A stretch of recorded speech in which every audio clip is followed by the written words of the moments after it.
ونصلي ونسلم على سيدنا ومولانا محمد النبي الكريم الأمين المكين الرؤوف الرحيم. أما بعد، أعوذ بالله من الشيطان الرجيم. بسم الله الرحمن الرحيم. وَإِذْ قَالَ إِبْرَاهِيمُ رَبِّ اجْعَلْ هَذَا الْبَلَدَ آمِنًا وَارْزُقْ أَهْلَهُ مِنَ الثَّمَرَاتِ مَنْ آمَنَ مِنْهُمْ بِاللَّهِ وَالْيَوْمِ الْآخِرِ. وقال الله تبارك وتعالى في مقام آخر: الحج أشهر معلومات. وقال الله تبارك وتعالى في مقام آخر: لا أقسم بهذا البلد وأنت حل بهذا البلد. صدق الله مولانا العظيم. إن الله وملائكته يصلون على النبي يا أيها الذين آمنوا صلوا عليه وسلموا تسليما. اللهم صل على سيدنا ومولانا محمد النبي الأمي وعلى آله وسلم تسلیما. اللہ جل مجدہ کے فضل و کرم اور کریم آقا صلی اللہ علیہ وآلہ وسلم کے نعرہ پاک کے تصدق سے بحمدہ تعالی جمعۃ المبارک اس عظیم اور بابرکت دن ہم اللہ رب العزت کے حضور اس کی توفیق سے سجدہ ریز ہونے کے لیے اور اس کا اور اس کے حبیب صلی اللہ علیہ وسلم کا ذکر کرنے کے لیے موجود ہیں. ذوالقعدہ کا مہینہ وہ اپنے اختتام کی طرف ہے اور اگلا جو ماہ مبارک ہے وہ اسلامی سال کا آخری مہینہ ہے اور بڑا عظیم اور بابرکت مہینہ ہے اور اس کا نام ہے ذوالحجہ. ان ماہ مبارکہ کے حوالے سے جو میں نے آیہ مبارکہ تلاوت کی، اللہ رب العزت نے قرآن مجید میں سورہ بقرہ میں ارشاد فرمایا: الحج اشہر معلومات. جو حج کے مہینے ہیں وہ معلوم ہیں. تو اس سے یہاں پہ لفظ شہر نہیں ہے، اشہر ہے. شہر ایک مہینے کو کہتے ہیں اور اشہر اس کی پھر جمع ہے، یعنی 3 ماہ کم از کم. تو عمومی طور پر تو ہمیں یہی معلوم ہے کہ حج جو ہے وہ ذوالحجہ کے مہینہ میں ہوتا ہے بھی ایسے ہی. جو مناسک حج ہیں وہ ذوالحجہ کی 8 تاریخ سے لے کر 12 تاریخ تک ادا ہوتے ہیں. یہ مناسک حج انہی دنوں کے اندر ادا ہوتے ہیں. لیکن قرآن مجید نے 3 ماہ کو وہ حج کے مہینے قرار دیا ہے. ان میں شوال ہے، ذوالقعدہ ہے اور ذوالحجہ ہے، یعنی جو 3 متصل مہینے ہیں انہیں اشہر الحج یعنی حج کے مہینے کہا قرآن نے. الحج اشہر معلومات. جو حج کے مہینے ہیں وہ معلوم ہیں. ان سے مراد یہ ہے کہ ان دنوں ان مہینوں کے اندر یعنی ان 3 ماہ کے اندر حج کی نیت سے احرام باندھنا جائز ہے. حج کی نیت سے احرام باندھنا جائز ہے. اور اس کی ایک توجیہ اور وجہ وہ یہ بھی ہو سکتی ہے جو ہے کہ کیونکہ پرانے وقت کے اندر آپ کو معلوم ہے کہ سفر جو ہے وہ کم و بیش 1 ماہ 40 دن یا 2 3 ماہ پر مشتمل ہوتا تھا. تو جب حاجی یا عمومی طور پر زائر وہ مدینہ سے یا یمن سے یا دیگر علاقوں سے مکہ کی نیت کر کے نکلتے تو حج کا احرام باندھ کر نکلتے. تو ان کے لیے حج کا احرام باندھنا وہ ان 3 ماہ کے اندر جائز ہے. یعنی وہ اگر شوال میں ہی انہوں نے اپنے سفر کا آغاز کیا ہے تو پھر وہ حج کی نیت سے حج کا احرام باندھ کر مکہ مکرمہ میں آ سکتے ہیں. اور ایک بات یاد رکھیے کہ ہر وہ شخص جو باہر سے مکہ مکرمہ کے اندر داخل ہو رہا ہے اس کے لیے احرام باندھنا یہ واجب ہے. وہ بغیر احرام کے پہلی مرتبہ جب بھی باہر سے مکہ میں داخل ہوگا وہ احرام باندھے بغیر وہاں پر داخل نہیں ہو سکتا. اگر وہ ایسا کرے گا تو وہ گنہگار ہے، اس پر دم واجب آتا ہے. اس وجہ سے میقات ہے. میقات کہتے ہیں احرام باندھنے کی جگہ کو. وہ مختلف پوائنٹس ڈکلیئر ہوئے ہیں کہ کون سا شخص وہ کہاں سے جائے تو وہ احرام باندھ کر کے جائے. تو ہم پاکستان سے جو لوگ جاتے ہیں ان کا میقات وہ عمومی طور پر راستے میں ایک جگہ ہے وہاں پر آتا ہے. تو اگر آپ سعودی ایئر لائن کی فلائٹ کے اندر ہوں تو وہاں پر وہ گرین لائٹ جلا دیتے ہیں آپ کے لیے. اسی لیے عمومی طور پر جو زائر ہیں وہ چاہے عمرہ کے لیے جائیں یا حج کے لیے جائیں تو وہ پاکستان سے ایئرپورٹ سے ہی احرام باندھ لیتے ہیں. بعض اوقات اس کی نیت نہیں کرتے اور بعض اوقات اس کی نیت وہ فلائٹ کے اندر کر لیتے ہیں، کیونکہ نیت جب آپ نے احرام کی کر لی تو پھر بہت سے حلال امور بھی آپ کے اوپر حرام ہو جاتے ہیں اس وجہ سے. لیکن ایک بات طے شدہ ہے کہ جب بھی آپ مکہ میں داخل ہوں گے، ہاں جدید دور میں اس کو تھوڑا سا علماء نے ری ڈیفائن کیا ہے ان لوگوں کے لیے جو تاجر ہیں یا جو ٹیکسی ڈرائیور ہیں، جن کا بہت فریکوینٹلی ہر دوسرے دن یا ایک ہی دن کے اندر کئی مرتبہ ان آؤٹ ہوتا ہے مکہ سے، ان کے لیے مسائل مختلف ہیں. لیکن کوئی شخص ایک مرتبہ بھی مکہ سے باہر چلا گیا اور دوبارہ اس نے مکہ میں انٹر ہونا ہے تو مکہ میں انٹر ہونے کے لیے اس کو احرام باندھنا ضروری ہے کہ پہلی دفعہ وہ احرام باندھ کر داخل ہوگا. یہ بیسیکلی اس شہر کا، اس جگہ کی حرمت ہے، اس شہر کی حرمت ہے، اس جگہ کی حرمت ہے. اس کی حرمت وہ آقا کریم علیہ السلام نے بھی ارشاد فرمائی اور ابراہیم علیہ السلام کے جو میں نے آیہ مبارکہ تلاوت کی ہے کہ اللہ رب العزت نے قرآن مجید میں جو ارشاد فرمایا، یہ بھی سورہ بقرہ کے اندر ہے. آیہ مبارکہ میں نے تلاوت کی کہ ابراہیم علیہ السلام نے دعا کی اور فرمایا کہ جب ابراہیم علیہ السلام نے دعا کی اور فرمایا اے میرے رب اسے امن والا شہر بنا دے اور اس کے باشندوں کو طرح طرح کے پھلوں سے نواز، اور ان لوگوں کو جو ان میں سے اللہ پر اور یوم آخرت پر ایمان لائے. تو یہ حرمت کا شہر ہے، یہاں پر شکار کرنا، کسی جانور کو ذبح کرنا، مارنا یہ حرام ہے سوائے قربانی کے جانور کے. حتیٰ کہ شکار کی طرف اشارہ بھی نہیں کر سکتا جو زائر ہے، حاجی ہے، جو عمرہ یا حج کے لیے کیا ہے، جب اس نے احرام کی نیت باندھ لی ہے تو وہ شکار کی طرف کسی شخص کو اشارہ کر کے بتا بھی نہیں سکتا. یہ اتنا امن والا شہر اللہ رب العزت نے اس کو بنا دیا. یہ باعث امن ہے کہ جو اس کے اندر آ گیا وہ امن کے اندر آ گیا، عافیت کے اندر آ گیا. اسی لیے اس کی حدود جو ہیں وہ بیان کی گئی ہیں، مقرر ہیں کہ جو حدود حرم، اگر آپ حرم شریف میں مکہ میں جائیں گے تو مختلف پوائنٹس پر جہاں سے آپ ایگزٹ کرتے ہیں وہاں حدود حرم کے بورڈ لگے ہوئے آپ کو ملیں گے. جیسے مسجد عائشہ کی طرف اگر آپ جائیں تو وہاں پر حدود حرم کا بورڈ آپ کو نظر آئے گا. تو حدود حرم کے بورڈ اس شہر کے ارد گرد لگے ہوئے کہ اس شہر میں جب آپ نے داخل ہو گئے تو یہاں پہ نہ آپ پتا توڑ سکتے ہیں، نہ چونٹی مار سکتے ہیں، نہ جو کو مار سکتے ہیں اس شہر کے اندر. اور پھر یہ تو تھا مکہ. مدینہ کے بارے میں آقا علیہ السلام نے ارشاد فرمایا کہ مکہ کو حرم قرار دیا ابراہیم علیہ السلام نے اور انہوں نے دعا مانگی تھی، مدینہ کو میں حرم قرار دیتا ہوں. تو وہی احکامات جو مکہ کے لیے ہیں وہی احکامات پھر مدینہ کے لیے. مدینہ بھی حرم ہے، اس کی بھی حدود حرم ڈکلیئرڈ ہے. وہاں پر بھی اسی طرح ہے کہ نہ لڑائی کی جا سکتی ہے، نہ جھگڑا کیا جا سکتا ہے، نہ کسی شخص کو قتل کیا جا سکتا ہے، نہ مارا جا سکتا ہے، نہ کوئی خون بہایا جا سکتا ہے، نہ کسی جانور کا، کیونکہ اس کو بھی آقا علیہ السلام نے حرم قرار دیا ہے. جو اگلی آیہ مبارکہ میں نے تلاوت کی، اللہ رب العزت نے سورہ بلد کی ابتدا کے اندر وہ مکہ کی قسم کھائی اور ایک بڑے خاص انداز کے اندر قسم کھائی. فرمایا لا اقسم بہذا البلد، کہ میں اس شہر مکہ کی قسم کھاتا ہوں. اور اگر لفظی ترجمہ کریں تو فرمایا کہ میں اس شہر مکہ کی قسم نہیں کھاتا.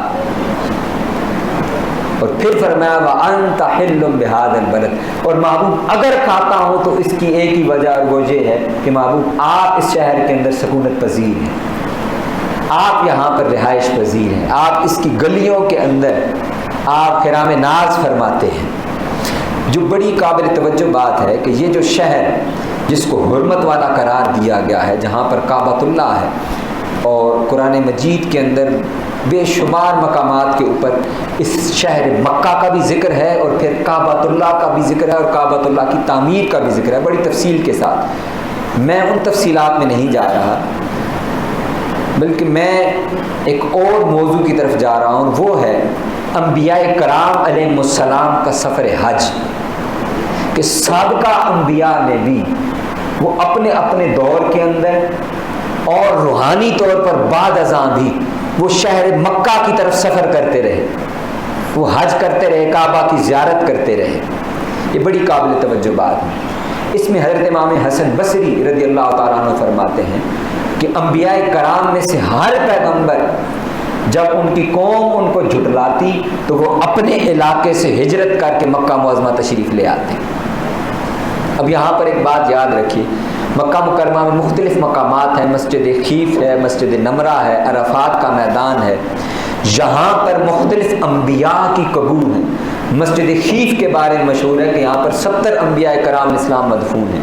پھر ایون کہ خود حرم کعبہ کے اندر بھی مطاف کے بارے میں مشہور ہے کہ یہاں پر، جس کا ذکر ابھی آگے آئے گا، کہ مختلف انبیاء جو ہیں یہاں پر موجود ہیں۔ یہ کہتے ہیں، امام حسن بصری فرماتے ہیں کہ کعبۃ اللہ کے گرد 300 انبیاء کرام کی قبر ہے، کعبۃ اللہ کے گرد، اور پھر رکن یمانی اور رکن اسود، رکن یمانی اور حجر اسود، اس کے درمیان 70 انبیاء کرام کی قبور ہیں، جبکہ حضرت اسماعیل اور ان کی والدہ حضرت ہاجرہ کی قبر وہ حتیم کے اندر ہے، پرنالے کے نیچے۔ اسی طرح حضرت نوح، حضرت ہود، حضرت شعیب اور حضرت صالح علیہ السلام کی قبریں یہ زمزم اور مقام ابراہیم کی درمیانی جگہ پر موجود ہیں۔ یعنی انبیاء کرام نے نہ صرف اس خطے کی طرف سفر کیا بلکہ یہاں فوت ہو جانا، وہ یہیں زندگی بسر کرتے رہے اور یہیں فوت ہو گئے۔ اس کے اندر ایک راز ہے۔ اب آگے چلیے کہ جو انبیاء نے سفر کیے، اس میں چند روایات عرض کر کے پھر آخری اس نقطے کی طرف آتا ہوں۔ پھر فرمایا کہ آقا علیہ السلام نے ارشاد فرمایا حضرت موسیٰ علیہ السلام سے متعلق، آپ نے فرمایا کہ موسیٰ بن عمران، حضرت موسیٰ علیہ السلام، وہ اس وادی کے اندر 2 کتوانی چادروں میں حالت احرام میں، آپ نے فرمایا کہ میں انہیں دیکھ رہا ہوں۔ یعنی موسیٰ علیہ السلام اپنے دور میں بھی بنی اسرائیل کے ساتھ کعبۃ اللہ کی زیارت کے لیے تشریف لائے، انہوں نے حج فرمایا، اور بعد میں نے جیسے کہا کہ روحانی طور پر بھی وہ اس طرف سفر فرماتے رہے۔ حضرت ابو موسیٰ اشعری فرماتے ہیں کہ ہم آقا کریم کے ساتھ تھے تو آقا علیہ السلام ارشاد فرماتے ہیں کہ وادی روحا کے مقام پر صخرہ سے 70 انبیاء کرام ننگے پاؤں اپنے اوپر عباد بے تن کیے ہوئے گزر رہے ہیں، اور ان میں حضرت موسیٰ علیہ السلام بھی شامل ہیں۔ اور ان لوگوں کا کیا ہے کہ وہ اللہ کے قدیم گھر کعبۃ اللہ کی زیارت کریں۔ اسی طرح پھر حضرت عبداللہ بن عباس فرماتے ہیں کہ آقا علیہ السلام نے ارشاد فرمایا کہ مسجد خیف میں آقا علیہ السلام فرماتے ہیں کہ 70 انبیاء کرام نے نماز ادا کی اور حضرت موسیٰ علیہ السلام ان کے اندر شامل ہیں۔ اسی طرح پھر فرمایا کہ دوران حج آقا علیہ السلام کا گزر وادی عصفان سے ہوا تو آپ نے حضرت ابوبکر سے پوچھا کہ اے ابوبکر یہ کون سی وادی ہے؟ تو آپ نے ارشاد فرمایا کہ یا رسول اللہ یہ وادی عصفان ہے۔ تو آقا علیہ السلام نے ارشاد فرمایا کہ حضرت ہود اور حضرت صالح علیہ السلام کا یہیں سے گزر ہوا تھا اور وہ سرخ اونٹنیوں پر سوار تھے۔ اس سے ایک اور بات سمجھ میں آتی ہے کہ آقا علیہ السلام نہ صرف اپنے وقت میں دیکھتے ہیں بلکہ اپنے وقت سے پہلے ہی آقا علیہ السلام نگاہ رکھتے ہیں، کہ انبیاء تو آقا علیہ السلام سے پہلے ہو گزرے ہیں، اور سب سے آخری نبی عیسیٰ علیہ السلام وہ بھی کم و بیش 650 سال آپ سے پہلے ہو گزرے۔ تو اس سے کئی سو سال، ہزارہ سال پہلے جتنے انبیاء گزرے آقا علیہ السلام ان کے احوال سے بھی واقف ہیں۔ فرمایا ہود، شعیب علیہ السلام اور صالح علیہ السلام سرخ اونٹنیوں پر ہیں، ان کی نکیلوں کا بھی ذکر کیا۔ فرمایا ان کی جو اونٹوں کی نکیلیں ہیں وہ کھجور کی چھالوں کی نکیلیں ہیں اور وہ سرخ اونٹنیوں پر سوار ہیں۔ یعنی آقا علیہ السلام ان کے اونٹوں کے حال سے بھی واقف اور ان کی نکیل سے بھی واقف ہیں کہ وہ کس شے کی بنی ہوئی نکیل ہے۔ یہ آقا علیہ السلام کا علم غیب ہے۔ پھر اسی طرح حضرت عبداللہ بن عباس فرماتے ہیں کہ حضرت ہود، حضرت صالح اور حضرت موسیٰ علیہ السلام کا ان وادیوں سے گزر ہوا۔ اور پھر حضرت عبداللہ بن عمر فرماتے ہیں کہ مسجد خیف کے اندر 70 انبیاء کرام کی قبور ہیں، اور آقا علیہ السلام نے ارشاد فرمایا کہ 70 انبیاء جو سرخ اونٹنیوں پر سوار تھے وہ اس مقام سے گزرے اس حال میں کہ ان کی نکیلیں وہ کھجور کی چھالوں کی تھیں۔ اب یہاں سوال یہ ہے، ایک بڑی قابل توجہ بات ہے کہ یہ سارے انبیاء کرام کشاں اور حضرت آدم علیہ السلام کا بھی واقعہ یہ ہے کہ آدم علیہ السلام آپ کے اس خطہ ہند کے اندر وہ جنت سے جب زمین پر اتارے گئے تو اس خطہ ہند میں اتارے گئے، یہ جو سری لنکا ہے نا، جو اس وقت موجودہ سری لنکا، اس کا پرانا نام ہے سراندیپ۔ سراندیپ کے مقام پر حضرت آدم علیہ السلام اس دنیا میں تشریف فرما ہوئی جب ان کو جنت سے اتارا گیا۔ اب جنت میں وہ اللہ رب العزت کے انوار و تجلیات کے سایہ کے اندر تھے، تو وہاں پر تو ماحول اور تھا۔ جب دنیا میں تشریف لائے تو ان انوار و تجلیات کو انہوں نے بہت زیادہ مس کرنا شروع کر دیا۔ تو پھر اللہ رب العزت کی بارگاہ میں دعا کی، تو اس ہند سے حضرت آدم علیہ السلام سفر کر کے پیدل وہ کعبۃ اللہ میں تشریف لائے، اور پھر عرفات کے مقام پر آپ نے قیام فرمایا جہاں پہ حضرت حوا سے آپ کی ملاقات ہوئی۔ اور یاد رکھیے کہ یہ جو حج ہے یہ بیسیکلی انبیاء کی ہی سنتیں اور نسبتیں ہیں، ہے تو یہ ایک مشقت کی عبادت، لیکن اگر آپ اس کی ڈیٹیل کے اندر جائیں تو اس کا ہر رکن وہ اللہ کے ایک نبی کی نسبت ہے۔ یعنی اس کا رکن اعظم عرفات میں قیام کرنا ہے۔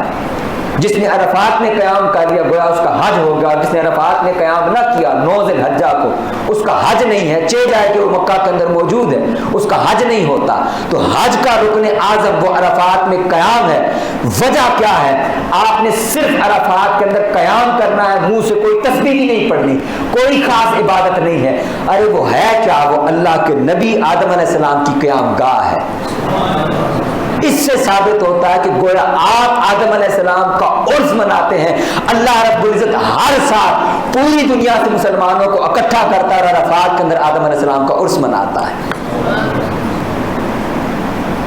حضرت حوا اور حضرت آدم علیہ السلام کا میٹنگ پوائنٹ بھی یہی ہے، جو جبل رحمت ہے وہ میٹنگ پوائنٹ ہے کہ دونوں بچھڑے ہوئے جنت میں سے جب دنیا پر آئے تو ان کی ملاقات اس مقام پر ہوئی۔ اللہ رب العزت نے امت محمدی کے لیے اس کو حج کا رکن اعظم قرار دے۔ آپ صحیح کرتے ہیں، یہ بھی حج کا رکن ہے۔ اب یہ تو کسی نبی کی بھی سنت نہیں ہے۔ حضرت حاجرہ سلام اللہ علیہا وہ اپنے بیٹے کے لیے پانی تلاش کرنے کے لیے دوڑ رہی ہیں، اللہ رب العزت نے یہ مقام عطا فرمایا کہ اس کو حج کا رکن اور عمرے کا رکن بنا دیا کہ وہاں پہ جتنے چکر حاجرہ نے کاٹے ہیں اتنے ہی چکر بعد میں رہنے والی امتیں کاٹیں گی۔ تو یہ ساری کی ساری عبادتیں یہ نسبت ہیں۔ یہ کیا ہے؟ نسبت ہے۔ اس پہ پہلے ہم گفتگو کر چکے ہیں، جس پہ میں نے کہا تھا کہ دین سارے کا سارا یہ نسبت پر قائم ہے۔ نسبت نکال دیں تو دین سارے کا سارا آپ کا نیچے دھڑام کر کے گر جائے، نہ ہدایت ہو، نہ ایمان ہو، نہ عبادت ہو۔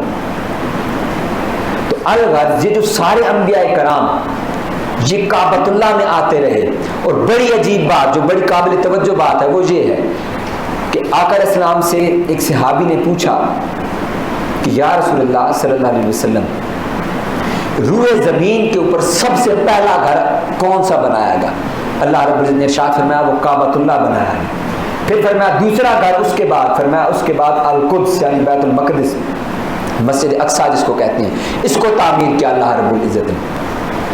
تو اتنے انبیاء کرام ان کی بعثت وہ ان مختلف علاقوں کے اندر ہے، کوئی مصر میں آیا، کوئی عراق میں آیا، کوئی فلسطین کے اندر آیا، کوئی مدائن کے اندر آیا۔ حضرت شعیب علیہ السلام وہ مدائن کے اندر ہیں، موسیٰ علیہ السلام ان کی بعثت مصر کے اندر ہوئی، اور بعد ازاں ہجرت کر کے وہ فلسطین بیت المقدس تشریف لائے۔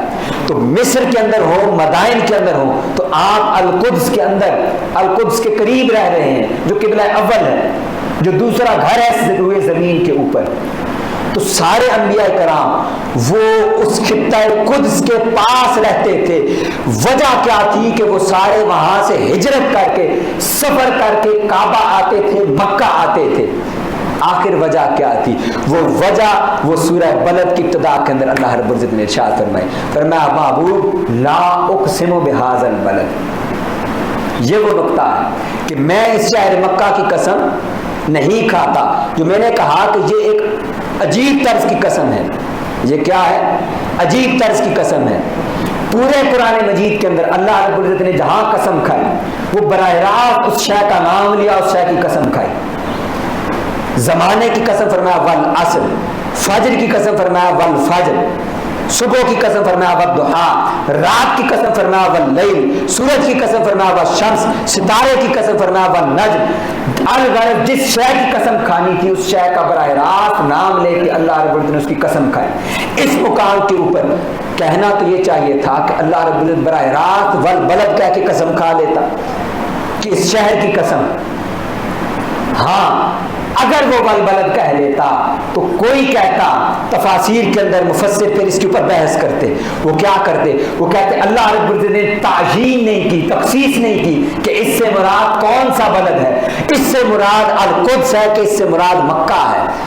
وہ کہتے ہیں اس سے مراد القدس ہے. کیوں؟ کہ وہاں پر انبیاء کرام موجود ہیں، وہ کعبہ کے بعد پہلا گھر ہے. قرآن اس کو کہتا ہے بارکنا حولہ، اس کے ارد گرد کو ہم نے برکت عطا کی ہے. وہاں پر بے شمار انبیاء کرام آئے ہیں. کوئی کہتا ہے اس سے مراد شام ہے کیونکہ وہاں پر بے شمار انبیاء کرام مبعوث ہوئے اور بعد ازاں بے شمار اولیاء کی سرزمین قرار پائی. کوئی کہتا ہے اس سے مراد عراق ہے. اللہ رب العزت نے فرمایا تمہاری یہ سارے خدشات کو میں رد کرتا ہوں. لا اقسم، میں ان میں سے کسی شہر کی قسم نہیں کھاتا، اگر کھاتا ہوں تو میں شہر مکہ کی قسم کھاتا ہوں. پھر آگے چلیے، اس قسم کے اندر اللہ رب العزت نے مزید تخصیص فرمائی. مزید تخصیص فرماتے ہوئے اس میں اشارہ کو داخل کیا. پہلے فرمایا لا اقسم کہ میں قسم نہیں کھاتا، اور بعد میں ارشاد فرمایا بہذا البلد. ہاذا اس میں اشارہ ہے یہ کے لیے، جو انگلش میں جس کے لیے آپ دس استعمال کرتے ہیں، یعنی مزید تعیین اور تخصیص کر دی کہ میں اور کسی شہر کی قسم نہیں کھاتا، اگر میں قسم کھاتا ہوں بہذا البلد، اسی شہر مکہ کی قسم کھاتا ہوں. اب پھر یہاں سوال پیدا ہوتا ہے کہ گمان ہوتا اگر اللہ رب العزت براہ راست بہذا البلد کہہ کر قسم کھاتا کہ میں اس شہر مکہ کی قسم کھاتا ہوں، تو گمان ہوتا کہ اللہ نے اس شہر کی قسم کعبۃ اللہ کی وجہ سے کھائی کہ پہلا گھر یہاں پر سب سے برکت والا موجود ہے. کوئی کہتا کہ اللہ نے قسم کھائی کہ یہاں پر مقام ابراہیم موجود ہے، جنت سے آیا ہوا پتھر ہے. کوئی کہتا کہ اللہ رب العزت نے حجر اسود کی وجہ سے قسم کھائی کہ جنتی پتھر ہے. کوئی کہتا کہ یہاں پر صفا اور مروہ موجود ہے، اس وجہ سے اللہ نے قسم کھائی. کوئی کہتا کہ یہاں پر مینا موجود ہے، اس وجہ سے قسم کھائی. کوئی کہتا یہاں پر عرفات ہے، اس وجہ سے قسم کھائی. کوئی کہتا یہاں پر بے شمار انبیاء کرام کی قبور موجود ہیں، اس وجہ سے قسم کھائی. فرمایا لا اقسم بہذا البلد، میں اس شہر مکہ کی قسم ان ساری وجوہات کی بنا پر نہیں کھاتا. محبوب کا انت حل بہذا البلد، اگر اس شہر مکہ کی قسم کھاتا ہوں تو ایک ہی وجہ اور وہ یہ ہے کہ آپ کا یہ شہر مسکن ہے. اس شہر کی قسم اٹھانے کی وجہ ایک ہی ہے، اور وہ یہ ہے کہ محبوب آپ اس شہر کے اندر رہائش پذیر ہیں. یہ آپ اس کی گلیوں میں خرام ناز فرماتے ہیں. یہی وہ وجہ ہے کہ انبیاء کرام علیہ السلام جو القدس کے قریب تھے، وہاں اس کی برکتوں میں رہتے تھے، باوجود اس کی اپنی زندگی کے ظاہری حیات کے اندر بھی اور بعد ازاں روحانی طور پر بھی وہ اس شہر کا سفر کرتے رہے. کیوں؟ کہ ان سے اللہ رب العزت نے عالم بالا کے اندر وعدہ لیا تھا کہ جب میں اپنے محبوب کو بھیجوں تو تم نے اس پر ایمان بھی لانا ہے اور اس کی مدد بھی کرنی ہے. وہ ہر ایک اس خواہش کے اندر تھا کہ معلوم نہیں اب میں نے اپنی زندگی کے اندر اپنی امت کو تبلیغ اپنی قوم کو کر دی ہے، آؤ ایک سفر مکہ کا کر لوں کہ شاید میری زندگی کے اندر وہ موقع آ جائے جب مجھے اس محبوب کا دیدار ہو جائے، میں ان پر ایمان لے آؤں اور ان کی مدد کرتا رہوں. یہ وہ وجہ تھی کہ اتنے انبیاء کرام جو یہاں پر سفر بھی کرتے رہے اور جو یہاں پر آ کر رہائش پذیر رہے، اور پھر نہ صرف رہائش پذیر رہے بلکہ اپنی خواہش کے مطابق یہیں پر فوت ہو گئے، یہیں پر دفن ہو گئے. کس وجہ سے؟ وہ محبوب کے دیدار کے لیے، جس کو اعلیٰ حضرت فاضل بریلوی فرماتے ہیں کہ کعبے کا نام تک نہ لیا، طیبہ ہی کہا، پوچھا تھا ہم سے جس نے کہ نہضت کے گھر کی ہے. وہ کہتے ہیں کہ آیا تو میں حج کرنے کی نیت سے تھا، لیکن مجھ سے پوچھا جس کسی نے بھی کہ اے احمد رضا جا کہاں رہے ہو، تو میں نے کہا میں تو طیبہ جا رہا ہوں، اپنے آقا کا دیدار کرنے کے لیے جا رہا ہوں. اور فرمایا کہ اس کے تو فعل حج بھی خدا نے کرا دیے، یعنی نیت آقا کے دیدار کی تھی. ان کے صدقے سے فائدہ کیا ہوا کہ اللہ رب العزت نے یہاں آ کر حج بھی کروا دیا. ارے سوال یہ ہے اور بات اصل میں یہ ہے کہ حج ہو کہ عمرہ ہو، قربانی ہو کہ نماز ہو اور روزہ ہو، یہ جتنی عبادات ہیں یہ ہمیں ملی کہاں سے ہے؟ ان کی نسبت ہے کہاں سے؟ ہم کہیں کہ ہم آج حج کرنے جا رہے ہیں، ابھی حج ہمیں بتایا کس نے ہے؟ حج ہمیں سکھایا کس نے ہے؟ حج ہمیں کروایا کس نے ہے؟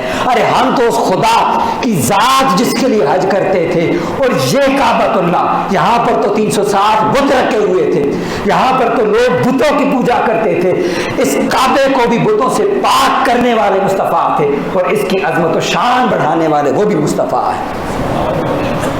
آقا علیہ السلام نے طواف کرتے ہوئے کعبۃ اللہ کا کعبہ کو مخاطب کر کے فرمایا تھا کہ اے کعبۃ اللہ، تو جان لے کہ ایک مومن مسلمان کی حرمت وہ تجھ سے بھی زیادہ ہے۔ کعبۃ اللہ کا تو یہ مقام ہے۔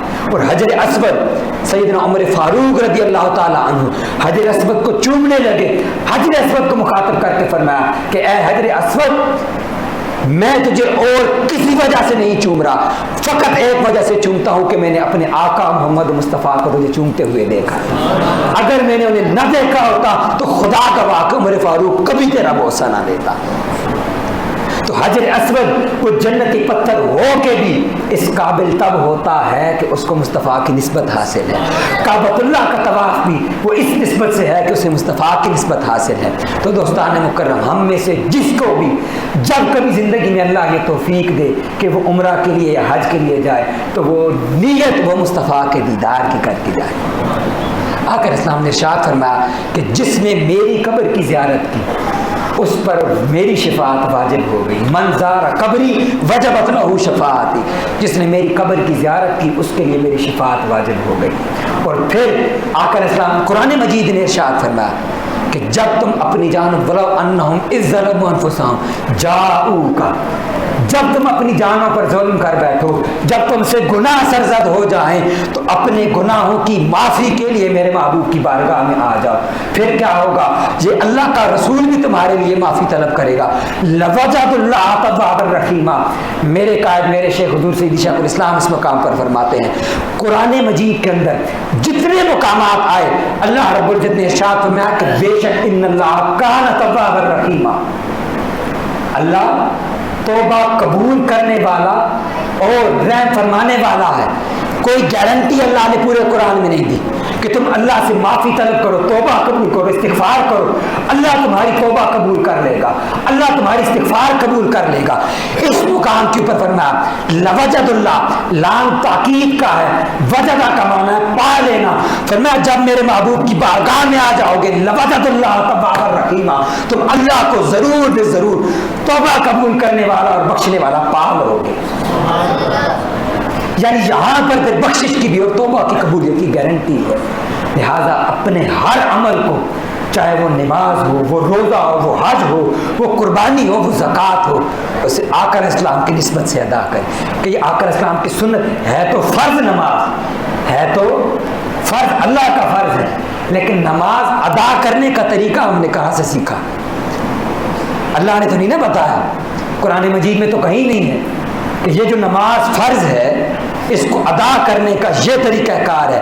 تو یہ جو قیام ہے یہ قیام مصطفیٰ کی سنت ہے، یہ رکوع یہ مصطفیٰ کی سنت ہے، یہ سجدہ یہ مصطفیٰ کی سنت ہے، یہ تسبیحات یہ مصطفیٰ کی سنت ہے، یہ روزہ رکھنا ایک خاص وقت کے اندر یہ مصطفیٰ کی سنت ہے، زکوٰۃ ادا کرنا یہ مصطفیٰ کی سنت ہے، اور حج ادا کرنا یہ مصطفیٰ کی سنت ہے۔ لہٰذا ان تمام فرائض اور امور کو وہ آقا علیہ السلام کی سنت کی نیت کر کے اور آقا علیہ السلام کی نسبت سے ادا کریں۔ اللہ رب العزت انشاءاللہ جو بھی دوست حج کے لیے جا رہے ہیں ان کی زیارت کو قبول فرمائے۔